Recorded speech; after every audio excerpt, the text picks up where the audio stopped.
नमस्कार। खबर की टैटक देखना शुरू कर चुके हैं। मैं आपके साथ कमल कौशिक। सबसे पहले बात करते हैं लोकसभा चुनाव की। लोकसभा चुनाव के पहले चरण का कल मतदान होने जा रहा है। उत्तराखंड में भी 5 सीटों पर मतदान होना है और तैयारी कैसी है इस पर भी हम चर्चा करेंगे। सुबह 7 बजे से शाम 5 बजे तक मतदान है। उत्तराखंड में 11,729 बूथ बनाए गए हैं और 15,000 पोलिंग पार्टियां। 45,000 से ज्यादा सुरक्षा कर्मी संभालेंगे सुरक्षा का जिम्मा। सभी पोलिंग बूथ पर सुरक्षा के पुख्ता इंतजाम हैं। उत्तराखंड में शराब की दुकानें 19 अप्रैल तक अब बंद। उत्तराखंड के सभी स्कूलों में भी अवकाश रहने वाला है। तो ये जो आप जानकारी जुटा पा रहे हैं ये इसलिए क्योंकि लोकसभा चुनाव के लिए जो मतदान है उत्तराखंड में वो 19 अप्रैल यानी कि कल होने जा रहा है। और उससे पहले आप ये भी जानते हैं कि प्रचार पूरी तरह से थम चुका है। कोई चुनावी रैली नहीं, कोई चुनावी सभा नहीं, डोर टू डोर कैंपेन ही कर सकते। लेकिन हम यहाँ पर चुनाव आयोग की तैयारी की बात कर रहे हैं। हमारे साथ देहरादून से जुड़ चुके हैं हमारे संवाददाता नासिर हुसैन। उनसे हम जानकारी हासिल करते हैं इस लोकसभा चुनाव के मतदान को लेकर। नासिर, आपसे जानना चाहेंगे क्या तैयारी चुनाव आयोग की आपको लगती है और 2019 के मुकाबले 2024 में ये चुनाव कितना अलग, कितना दिलचस्प आपको लग रहा है? देखिए, 2019 का जो चुनाव हुआ था उसके मुकाबले ये चुनाव दिलचस्प इसलिए भी है क्योंकि इस बार के चुनाव में जिस तरीके का प्रचार होना चाहिए था उस प्रचार पर कहीं न कहीं नियंत्रण कहीं न निर्वाचन आयोग ने ज़रूर रखा है। और इस बार जो रास्तों में होर्डिंग्स लगाकर, बैनर्स लगाकर या फिर रेडियो के माध्यम से जो प्रचार किया जा सकता था, वो नहीं किया गया है क्योंकि उस पर कंट्रोल किया गया है। उससे कहीं न कहीं जो गंदगी फैलती थी उस पर कहीं न कहीं जो निर्वाचन आयोग ने उसने रोक लगाई। 19 अप्रैल को उत्तराखंड में मतदान होना है जिसको लेकर के तैयारियां लगभग पूरी कर ली गई हैं और निर्वाचन आयोग की तरफ से तैयारियां कंप्लीट है और कल सुबह 7 बजे से मतदान शुरू होगा और शाम 5 बजे तक मतदान की प्रक्रिया शुरू होगी। इसके लिए जो पोलिंग पार्टियां हैं वो पहले से रवाना कर दी गई हैं। निर्वाचन आयोग ने कल कॉन्फ्रेंस कर तमाम तैयारियों की एक समीक्षा प्रेस कॉन्फ्रेंस की थी और उसमें बताया था कि किस तरह की तैयारियां की गई हैं और जो पोलिंग पार्टियां दूर दराज के इलाकों में भेजी जाती थी उनको पहले से रवाना कर दिया गया था क्योंकि उत्तराखंड एक पहाड़ी प्रदेश है तो जाहिर तौर पर वहां पर कुछ इलाके ऐसे हैं कि पोलिंग पार्टी को पहुंचने में काफी वक्त लगता है। इसलिए उन पोलिंग पार्टियों को रवाना कर दिया गया। साथ ही साथ कुछ इलाकों में बर्फबारी रहती है तो इलाकों में पहुंचने के लिए भी काफी दिक्कतों का सामना लोगों को करना पड़ता है। इसलिए जिस भी वाहन की आवश्यकता वो वाहन उन तमाम पोलिंग पार्टी को कराया गया और तमाम जो पोलिंग पार्टियां हैं उनको चाहे वो एयर ड्रॉप के माध्यम से उनको वहां पर उतारने की बात कही गई हो उनको वहां पहुंचा दिया गया है। अब जब कल सुबह 7 बजे मतदान शुरू होगा उस वक्त से लेकर के जब तक मतदान कंप्लीट नहीं हो जाता है उन पोलिंग को सिक्योर कर दिया गया है और वहां पर तमाम जो सुरक्षा के लिहाज से जो आवश्यकता है उनको भी पूरा कर लिया गया है। नासिर, जिस तरह से आपने बताया कि तैयारी पूरी है चुनाव आयोग की, लेकिन चुनौतियां क्या क्या रहती है पहाड़ी राज्य में? अगर उत्तराखंड की मैं बात करूं, ज़्यादा से ज़्यादा मतदाताओं को जागरूक करना है और पिछला जो वोटिंग परसेंटेज है उसका रिकॉर्ड भी तोड़ने का एक लक्ष्य होता है। मतदाताओं का तो होता ही है, वो भी चाहते हैं कि उत्तराखंड पिछला वोटिंग परसेंटेज का रिकॉर्ड तोड़े, लेकिन चुनाव आयोग इसके लिए और ज़्यादा मेहनत करता है। ऐसे में क्या चैलेंजेस रहते हैं पहाड़ी राज्य के साथ? देखिए, जो सबसे ज्यादा चैलेंजेस हैं वो हैं जो पोलिंग पार्टियां हैं वो सुरक्षित तरीके से उन स्थानों पर पहुंच जाएं और खास तौर पर क्योंकि ऐसे कुछ बूथ हैं जहां पर लोगों को घर से निकालना थोड़ा परेशानियों का सामना करना पड़ता है क्योंकि बूथ बहुत दूर दराज के इलाकों में हैं। ऐसे में पोलिंग पार्टियों को तो वहां पहुंच जाते हैं लेकिन जो वोटर हैं वो पोलिंग बूथ तक आए इसको लेकर के जब से चुनाव प्रक्रिया शुरू हुई है तब से लगातार हम जो निर्वाचन आयोग है वह भी तैयारी कर रहा है और उसकी भी कोशिश ये है कि ज्यादा से ज्यादा मतदान हो।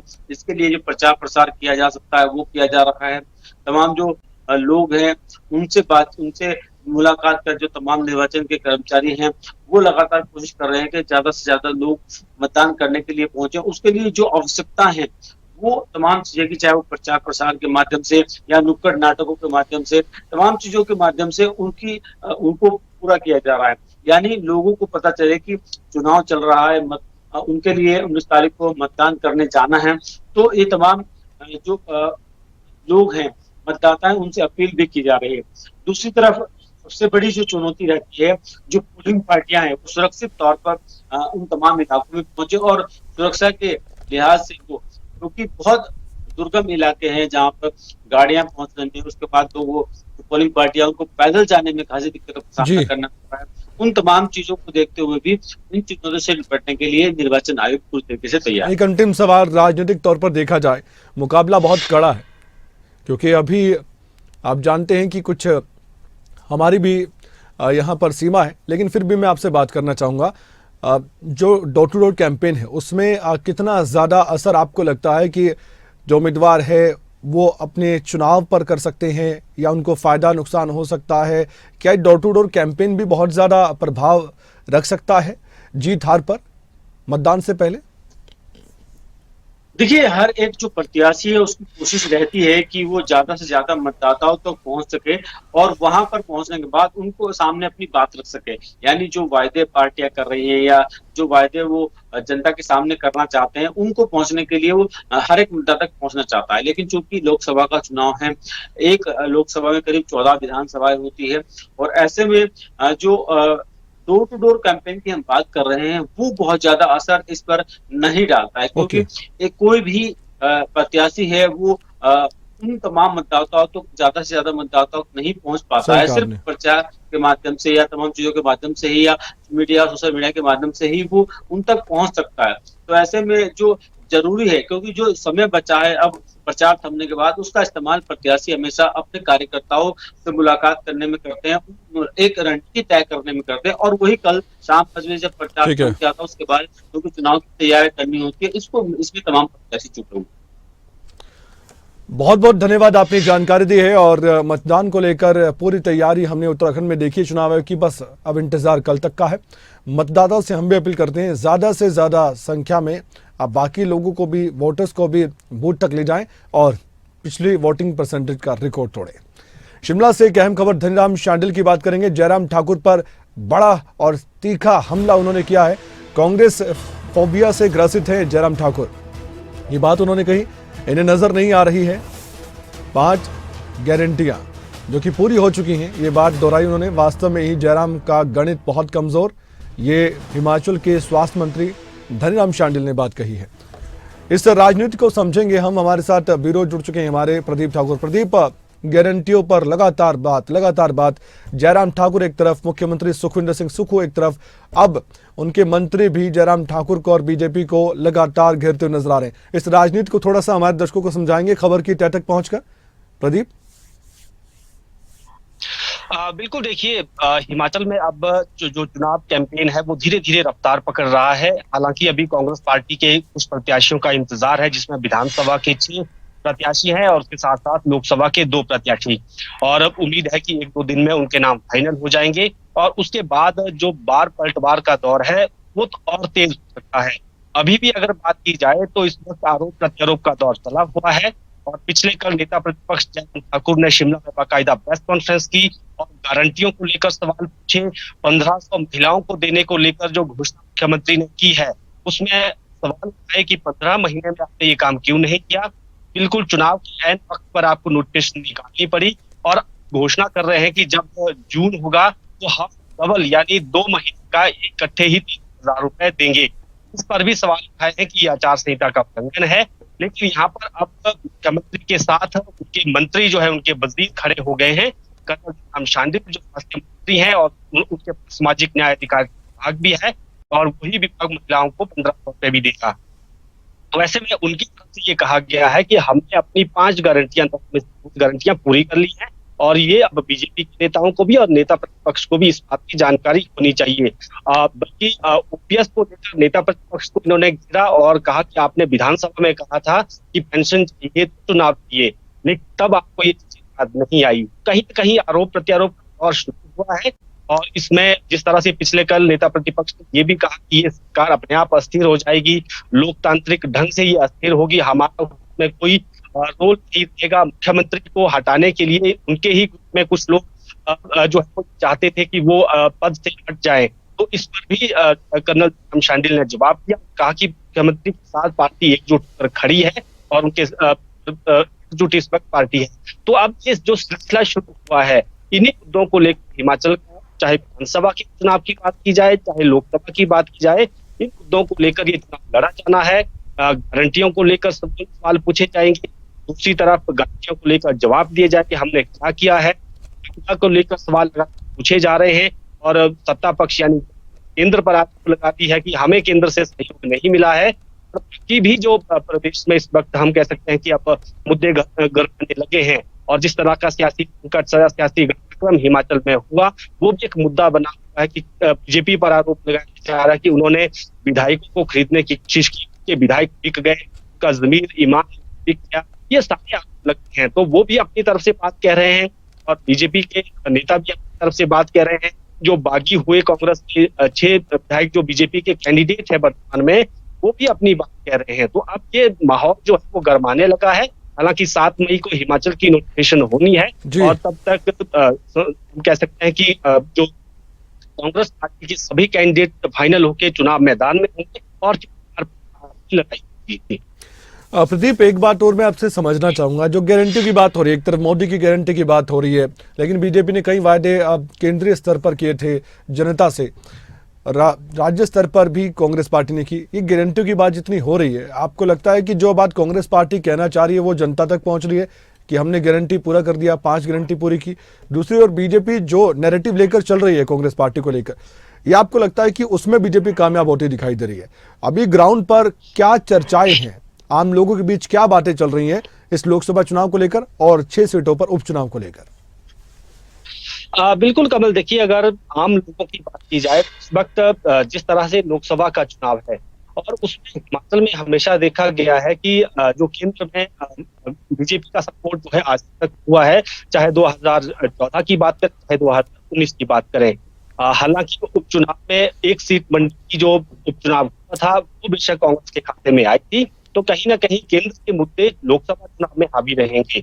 लेकिन यहाँ पर कांग्रेस पार्टी लोगों को ये समझाने की कोशिश करेगी कि जो बीजेपी है वो किस तरह से को हथियाने की कोशिश कर रही है। तो ये प्रयास यहाँ पर राज्यसभा चुनाव में हुआ, इस तरह की बात समझाने की कोशिश कांग्रेस पार्टी लोगों को कर रही है। हालांकि हिमाचल प्रदेश की अगर बात करें, एक इमोशनल स्टेट है हिमाचल। लोग जो है कई बार जो संवेदना है, भावनाओं में जो है दूर आते हैं, और कई बार चीजें भी असर करती है। जिस तरह का घटनाक्रम हुआ है, विधायकों का बागी होना, आरोप लगाना, अपनी सरकार पर आरोप लगाना, और ये सारी चीजें, ये सीटें काफी मायने रखती है उसमें, क्योंकि कांग्रेस का भी और बीजेपी का भी पूरा फोकस इन 6 सीटों पर ज्यादा है। तो अब यहाँ पर लोगों को किस तरह से समझाया जाता है, कांग्रेस की तरफ से भी बीजेपी की तरफ से भी, ये देखने वाली बात होगी।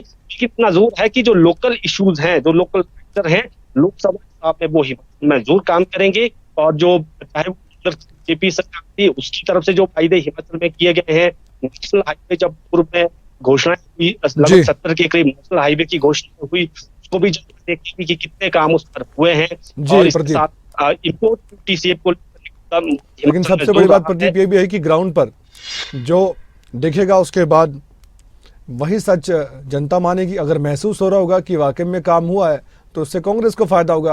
अगर जनता को महसूस नहीं हो रहा होगा, सिर्फ बातें ही नजर आएंगी, उनको लग रहा होगा सिर्फ ये राजनीतिक जुमले हैं, तो जाहिर तौर पर नुकसान भी हो सकता है। चाहे वो केंद्र की मोदी सरकार की बात करें या राज्य की कांग्रेस पार्टी सरकार की, जो कि कोशिश कर रही है कांग्रेस को मजबूत करने के लिए। बहुत बहुत शुक्रिया प्रदीप आपका जानकारी के लिए, उस खबर की तह तक पहुंचने के लिए।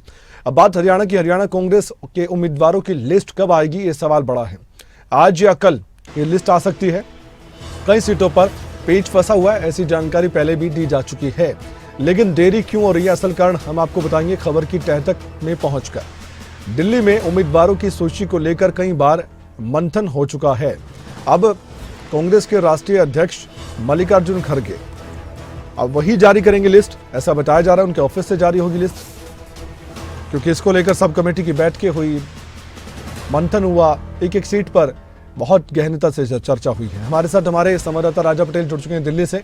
राजा, जो देरी हो रही है वो बहुत ज्यादा हो चुकी है, ये कहीं ना कहीं उनके विरोधी, कांग्रेस के विरोधी भी कह रहे हैं और साथ ही तंज कस रहे हैं, निशाना साध रहे हैं, लेकिन कांग्रेस पार्टी को लगता है समय बहुत ज्यादा उनके पास है, अंतिम चरण में चुनाव है हरियाणा में। लेकिन फिर भी मैं आपसे जानना चाहता हूँ, ये जो देरी हो रही है ये एक बात ये मानकर चले कि अंतिम चरण में इसलिए आराम से कांग्रेस पार्टी सोच रही है, या फिर आपको लगता है कि कहीं ना कहीं ये मजबूरी सा बन गया कांग्रेस पार्टी के लिए कि मंथन ऐसा किया जाए कि बाद में टिकट अनाउंस होने के बाद दिक्कत परेशानी ना हो और विवाद ना खड़ा हो किसी भी तरह का कांग्रेस पार्टी के भीतर?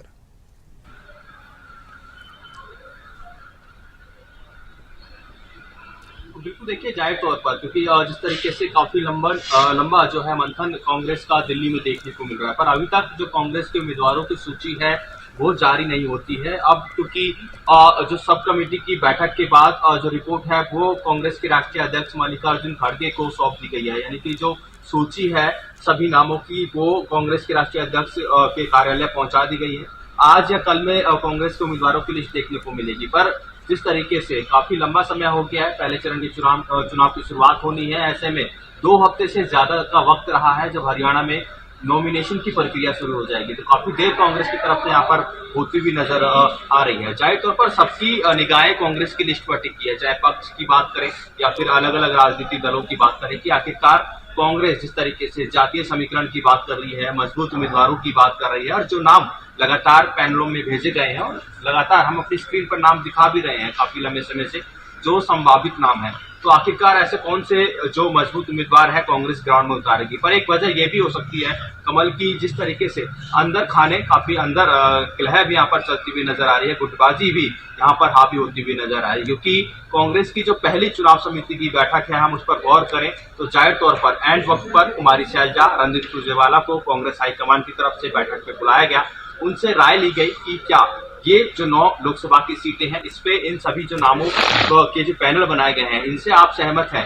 जाहिर तौर पर जो सूत्रों के अनुसार जानकारी है कि अंदर विरोध देखने को मिला, उसके बाद कांग्रेस हाईकमान ने स्थिति अपनी स्पष्ट कर दी कि जो पैनल में नाम है दोबारा से होमवर्क कर आइए, दोबारा से स्क्रीनिंग कमेटी की बैठक कीजिए और सभी नेताओं को, हरियाणा के सभी नेताओं को साथ लेके चलिए। उसके बाद दोबारा स्क्रीनिंग कमेटी की बैठक होती है, दोबारा चुनाव से 2 दिन बाद कांग्रेस चुनाव समिति की बैठक होती है, उसमें भी कोई हल नहीं निकलता, उसमें भी चर्चा नहीं हो पाती, उसमें भी कुमारी शैलजा, रणदीप सुरजेवाला पहुंचते हैं, किरण चौधरी पहुंचती है, हालांकि मीटिंग का हिस्सा नहीं होती, वो अपनी बातें रखने जरूर पहुंचती है, पर लगातार जिस तरीके से, चाहे हम कुमारी शैलजा की बात करें, कैप्टन अजय यादव की बात करें, कमल अभी 2 दिन पहले जिस तरीके से किरण चौधरी ने भी बड़ी मुलाकात सोनिया गांधी जी से की है, तो जाहिर तौर पर सभी नेता अपना अपना पक्ष रखते हुए नजर आ रहे हैं, पर अब काफी देर हो गई है, जाहिर अब देखने वाली बात होगी, क्योंकि 1 से 2 दिन का समय और लग सकता है। कल ही हमारी प्रदेश अध्यक्ष से बात हुई, उन्होंने कहा कि 1 से 2 दिन के अंदर कांग्रेस की लिस्ट जारी हो जाएगी। ठीक है, आपने प्रदेश अध्यक्ष का जिक्र किया है, तो मैं उदय भान जो कि हरियाणा कांग्रेस के अध्यक्ष हैं,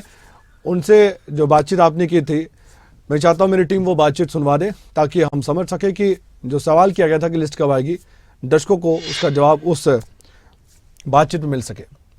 जी हमारे साथ मौजूद हैं। जेजेपी अपने उम्मीदवारों को ग्राउंड में उतार चुकी है। सर, जेजेपी ने अपने लोकसभा जो प्रत्याशी हैं वो ग्राउंड में उतारे हैं। नैना चौटाला जी भी अब चुनाव लड़ने जा रही हैं। सर, अच्छी बात है, बीजेपी ने तो 20 दिन पहले से उतार रखे हैं, अभी हम भी उतार देंगे, अभी जल्दी नहीं, बहुत अभी देर है, इलेक्शन हमारा 6ठे दौर में जी। सर, कांग्रेस का लगातार मंथन जारी है, जो सब कमेटी बनाई गई है, जो उम्मीदवारों की रिपोर्ट है सर वो सौंप दी गई है मल्लिकार्जुन खड़गे जी। हाँ, मैं समझता हूँ कि वो सब कमेटी अपनी रिपोर्ट सौंप चुकी है। सर, लगातार जो सत्ता पक्ष है वो आरोप लगा रहा है कि अंदरूनी जो घमासान है वो कांग्रेस में देखने को मिल रहा है, इसलिए टिकट जो है इनकी डिक्लेयर नहीं हो रही। कोई घमासान नहीं। सर, क्या लगता है सर कब तक ये सूची आ जाएगी? सर, उम्मीदवारों की जो जानकारी है कि आज भी 3 से 4 उम्मीदवारों की सूची आ सकती है। 1-2 दिन में मैं समझता हूँ कि सभी की सभी आ जानी चाहिए। अगर 1-2 पे किसी पे कोई क्वेरी होगी तो बता देंगे। ठीक है, बहुत बहुत धन्यवाद सर खबर अभी तक से बातचीत करने के लिए। तो ये थे हरियाणा कांग्रेस के प्रदेश अध्यक्ष उदयवान, जो कि तमाम मुद्दों को लेकर खबर अभी तक से खास बातचीत कर रहे थे। मेरे सहयोगी लक्ष्य के साथ राजा पटेल, दिल्ली। खबर अभी तक हमारे साथ हमारे स्टेट हेड भी जुड़े हुए हैं इस खबर पर, उनसे भी हम चर्चा करते हैं। जितेंद्र, हम कई बार चर्चा कर चुके हैं, लेकिन मानकर चलें कि आज देर रात तक ये लिस्ट आएगी, क्योंकि हर दिन यही पहले भी कहा गया कि आज आएगी लिस्ट, आज आएगी, लेकिन लगता है आपको कि उसके बाद भी, सब कमेटी की मीटिंग के बाद भी जो लिस्ट है वो भेजी गई होगी आला कमान तक, तो क्या उसके बाद भी मंथन हुआ होगा, उसके बाद भी चर्चा हुई होगी, या फिर जो कल कारण आया था कि कांग्रेस अध्यक्ष की तबीयत ठीक नहीं है, वही वजह आपको लगता है कि उसमें देरी हो रही है? देखिए बिल्कुल कमल, कांग्रेस के जो राष्ट्रीय अध्यक्ष मल्लिकार्जुन खड़गे वो दिल्ली से बाहर थे, यहाँ मौजूद नहीं थे। और अभी जो जानकारी है उसके मुताबिक जैसे ही वो यहाँ पर पहुँचेंगे, कल रात को पहुँचने का समय जो है बताया गया था, और वो अगर पहुँच गए हैं तो इस लिस्ट को भी उनकी तरफ से देखा जाएगा और उसके बाद इसे जारी करने का काम भी कर दिया जाएगा, जो उम्मीद है। क्योंकि प्राय हम तमाम नामों को लेकर के अपने दर्शकों को लगातार कमल ये बता चुके हैं कि ये जो 9 सीटें हैं कांग्रेस जिन पर चुनाव लड़ रही है हरियाणा में, उन पर कौन कौन संभावित उम्मीदवार हो सकते हैं, इसको लेकर के हम कई मर्तबा खबरें अभी तक के माध्यम से अपने जो दर्शक हैं उनको जानकारी दे चुके हैं। और जैसे ही ये लिस्ट सामने आएगी उसके बाद जो संभावित नाम हम लगातार अपने सूत्रों से लेकर के आए थे, उनमें से कितने नामों पर फाइनल मोहर लगी है, इसके बारे में भी दर्शकों को जानकारी जरूर देंगे। हालांकि उम्मीद ये की जा रही थी कि कल तक ही लिस्ट जारी हो जाएगी, लेकिन राष्ट्रीय अध्यक्ष के दिल्ली में ना होने की वजह से ये जो लिस्ट है वो अभी जो है पेंडिंग नजर आई थी। लेकिन आज ये उम्मीद की जा रही है कि आज शाम तक ये जो लिस्ट है वो देखी जा सकती है कांग्रेस की, और सभी उम्मीदवारों के नाम जो है इसमें ऐलान किया जा सकता है। जी जितेंद्र बने रहिए हमारे साथ, राजा आप भी बने रहिए, आपसे फिर से हम बातचीत करेंगे।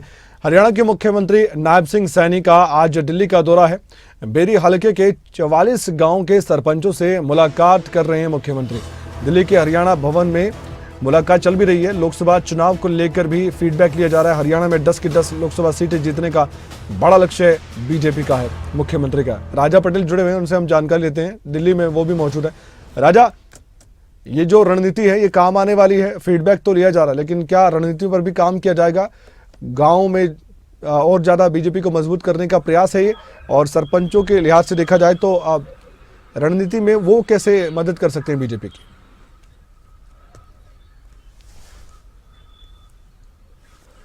बिल्कुल, देखिए सबसे पहले मैं अपने दर्शकों तक अपडेट पहुंचा दूं कि 30 मिनट से ज्यादा का समय हो गया है। हरियाणा भवन में एक बड़ी बैठक चल रही है। सभी जो सरपंच हैं बेरी हलके के और 44 गांव के अलग अलग सरपंचों के साथ मुख्यमंत्री नायब सिंह सैनी बैठक कर रहे हैं। जो जानकारी है, बैठक में जो बड़ा मुद्दा है लोकसभा चुनाव की, गाँव में जिस तरीके से काफी लंबे समय से चाहे हम बीजेपी के जिस तरीके से जो प्रदेश सरकार है उनके विकास कार्यों की हम बात करें या फिर तमाम जो अलग अलग जो अपडेट है उनकी बात करें, तो उनसे लेकर यहाँ पर सरपंचों से फीडबैक लिया जा रहा है। क्योंकि लोकसभा चुनाव का बिगुल यहाँ पर बस चुका है। सभी जो राजनीतिक पार्टियां हैं अपने अपने तरीके से गांव में पहुंच रही हैं। तो ऐसे में एक बड़ी पहल यहाँ पर मुख्यमंत्री नायब सिंह सैनी ने की है। दिल्ली सभी जो सरपंच है उनको बुलाया गया है।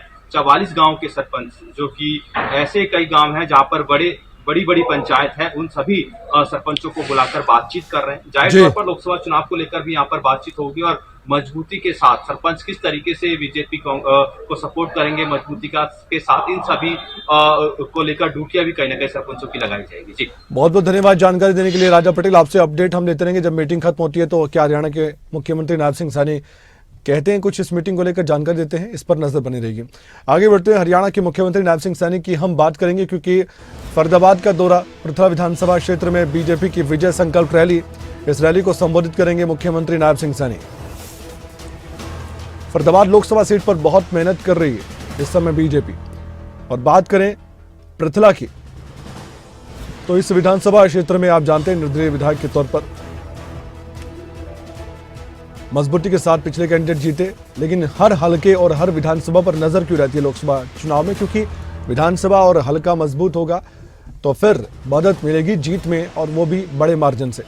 अब बीजेपी अलग अलग तरीके से लगातार इस पर काम कर रही है। हम समझेंगे इस खबर को भी और खबर की तह तक पहुंचेंगे। हमारे साथ हमारे स्टेट हेड जुड़े हुए हैं। जितेंद्र, मुख्यमंत्री नायब सिंह सैनी फरीदाबाद लोकसभा सीट पर बहुत ज्यादा यहाँ पर माफ कीजिएगा पसीना बहा रहे हैं, और पृथला विधानसभा की बात करें तो आप बहुत अच्छे से जानते हैं।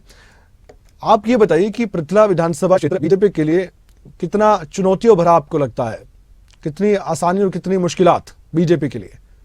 देखिए कमल, अगर हम आज की बात करें तो आज आपने देखा कि मुख्यमंत्री नायब सैनी की तरफ से सरपंचों से भी मुलाकात की गई है। बेरी हलके के सरपंच है, सरपंच भी आपने जो सवाल किया है उसी सवाल पर मैं जो है पूरे बेस के साथ यहाँ पर आते हुए नजर आऊँगा, क्योंकि सरपंचों से ये जो मुलाकात है इसको लेकर के रोहतक वो लोकसभा है जहाँ के वो सरपंच हैं। तो ऐसी स्थिति में वहाँ किस प्रकार से चुनाव के अंदर जान फूंकने का काम जो है गाँव से किया जाएगा, इसको लेकर के जहां तैयारी है तो वहीं पृथला विधानसभा क्षेत्र के अंदर जो आज रैली होने जा रही है, तीसरा विधानसभा क्षेत्र है जहां पर मुख्यमंत्री की ये रैली हो रही है। पलवल और एनआईटी फरीदाबाद में रैली हो चुकी है, विजय संकल्प रैली, जिसमें पब्लिक मीटिंग के माध्यम से नायब सैनी जो है वो लोगों का जो मन है उसको बनाते हुए नजर आए कि किस प्रकार से केंद्र सरकार की तरफ से काम किए हैं।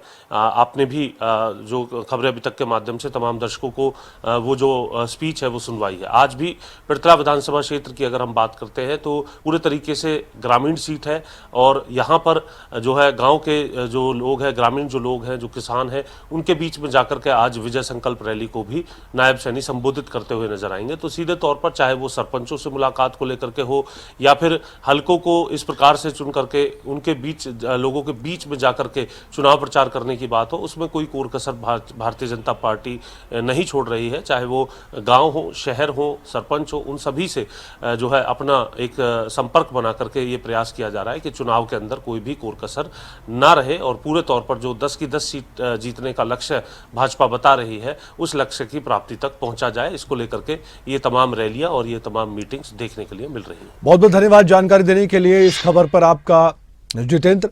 खबर की तह तक हम पहुंचे, कई खबरों पर हमने विस्तार से बात की है। खबर की तह तक में आज के लिए इतना ही, लेकिन ब्रेक के बाद भी खबरों का सिलसिला जारी रहेगा। लेकिन उससे पहले हम आपको ये भी बताना चाहते हैं कि एक बड़ी खबर सामने आई है। सोनीपत के गांव मोहाना में गोलियां चली हैं। एक युवक पर बदमाशों ने ताबड़तोड़ गोलियां बरसाई हैं। करीब 7 गोलियां लगने से युवक की मौके पर ही मौत हो गई। आपसे रंजिश बताई गई, इसके चलते युवक की हत्या की आशंका है। मौके पर पुलिस पहुंची और क्राइम ब्रांच की टीम पहुंची। सोनीपत पुलिस मामले की जांच कर रही है।